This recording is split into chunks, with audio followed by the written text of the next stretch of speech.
আজকের বিশ্ব অর্থনীতি নীরব কিন্তু গুরুত্বপূর্ণ পরিবর্তনের মধ্য দিয়ে যাচ্ছে। যেখানে এতদিন আন্তর্জাতিক বাণিজ্য ও আর্থিক লেনদেন প্রায় সম্পূর্ণভাবে নির্ভর করত মার্কিন ডলারের উপর, সেখানে এখন ধীরে ধীরে উঠে আসছে বিকল্প মুদ্রার ব্যবহার। এই পরিবর্তনের কেন্দ্রবিন্দুতে রয়েছে চীন, যারা নিজেদের মুদ্রা ইউয়ানকে সামনে রেখে গড়ে তুলতে চাইছে এক নতুন আর্থিক কাঠামো। এই প্রেক্ষাপটে ডি ডলারাইজেশন শব্দটি ক্রমশ গুরুত্ব পাচ্ছে, যা শুধু একটি অর্থনৈতিক কৌশল নয়, বরং বিশ্ব রাজনীতি ও শক্তির ভারসাম্যের সঙ্গেও গভীরভাবে জড়িত। প্রথমেই বুঝে নেওয়া যাক ডি ডলারাইজেশন বলতে কী বোঝায়।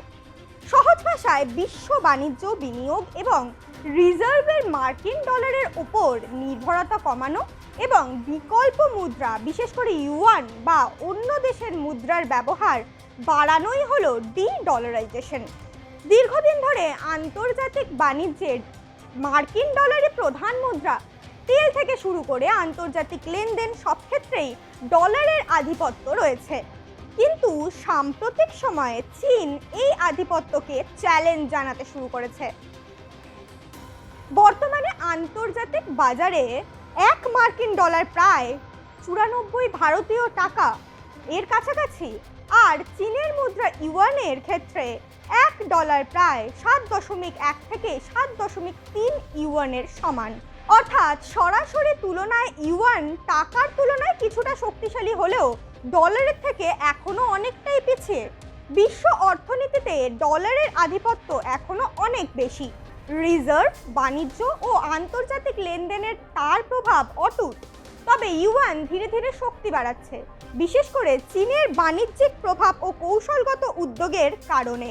তবুও পূর্ণ স্বাধীনতা, স্বচ্ছতা এবং বৈশ্বিক আস্থার অভাবে ইউয়ান এখনই ডলারের সমকক্ষ হয়ে ওঠেনি। তবে ভবিষ্যতে এটি একটি গুরুত্বপূর্ণ বিকল্প মুদ্রা হিসেবে উঠে আসার সম্ভাবনা রাখে। চীনের এই কৌশলের অন্যতম বড় দিক হলো ইউয়ান ভিত্তিক বাণিজ্য। চীন ইতিমধ্যেই রাশিয়া, ব্রাজিল এবং সৌদি আরবের মতো দেশের সঙ্গে ইউয়ানে লেনদেন বাড়িয়েছে। বর্তমানে চীনের মোট বাণিজ্যে প্রায় 30% ইউয়ানে সম্পন্ন হচ্ছে বলে জানা যাচ্ছে। এর ফলে ডলারের ওপর নির্ভরতা ধীরে ধীরে কমছে। দ্বিতীয় গুরুত্বপূর্ণ পদক্ষেপ মার্কিন ট্রেজারি বন্ডে বিনিয়োগ কমানো। চীন একসময় মার্কিন সরকারের অন্যতম বড় ঋণদাতা ছিল, কিন্তু এখন তারা ধীরে ধীরে তাদের ইউএস ট্রেজারি হোল্ডিং কমিয়ে দিচ্ছে। এর ফলে মার্কিন অর্থনীতির ওপর নির্ভরতা কমানোর চেষ্টা করছে বেইজিং। তৃতীয় দিক বেল্ট অ্যান্ড রোড ইনিশিয়েটিভ বা BRI। এই প্রকল্পের মাধ্যমে চীন বিভিন্ন দেশে অবকাঠামো উন্নয়নের জন্য ঋণ দিচ্ছে এবং সেই ঋণ অনেক ক্ষেত্রেই ইউয়ানে দেওয়া হচ্ছে। এর ফলে আন্তর্জাতিক পর্যায়ে ইউয়ানের ব্যবহার বাড়ছে এবং একটি বিকল্প অর্থনৈতিক নেটওয়ার্ক তৈরি হচ্ছে। চতুর্থ গুরুত্বপূর্ণ দিক সেন্ট্রাল ব্যাংক ডাইভার্সিফিকেশন। চীন এবং ব্রিক্স দেশগুলি তাদের বৈদেশিক মুদ্রা রিজার্ভের ডলারের অংশ কমিয়ে সোনা এবং অন্যান্য সম্পদের দিকে ঝুঁকছে। এটি একটি দীর্ঘমেয়াদী কৌশল যা ভবিষ্যতে ডলারের আধিপত্য কমাতে সাহায্য করতে পারে। এখন প্রশ্ন, এই পদক্ষেপগুলোর প্রভাব কি? প্রথমত, ডলারের আধিপত্যে ধীরে ধীরে পরিবর্তন আসতে পারে। যদিও এখনো ডলার বিশ্ব রিজার্ভ মুদ্রার প্রায় 60% দখল করে আছে, ইউয়ানের অংশ এখনো মাত্র 2% কাছাকাছি, কিন্তু ট্রেন্ড বলছে ইউয়ানের ব্যবহার বাড়ছে। দ্বিতীয়ত, আন্তর্জাতিক বাণিজ্যে নতুন ভারসাম্য তৈরি হতে পারে। যদি আরও দেশ ইউয়ান বা অন্যান্য মুদ্রায় লেনদেন শুরু করে, তাহলে একটি মাল্টিপোলার কারেন্সি সিস্টেম তৈরি হতে পারে, যেখানে একাধিক মুদ্রা গুরুত্বপূর্ণ ভূমিকা পালন করবে। তৃতীয়ত, মার্কিন নিষেধাজ্ঞার প্রভাব কমানোর চেষ্টা। ডলার ভিত্তিক লেনদেনের ফলে মার্কিন যুক্তরাষ্ট্র সহজেই অন্য দেশগুলোর ওপর অর্থনৈতিক নিষেধাজ্ঞা আরোপ করতে পারে। চীন এই ঝুঁকি কমাতেই বিকল্প ব্যবস্থা তৈরি করছে। তবে এই পথ একেবারেই সহজ নয়। চীনের ইউয়ান এখনো পুরোপুরি মুক্ত মুদ্রা নয়। চীনে কঠোর ক্যাপিটাল কন্ট্রোল রয়েছে, অর্থাৎ বিদেশি বিনিয়োগকারীরা সহজে টাকা ঢোকাতে বা বের করতে পারেন না।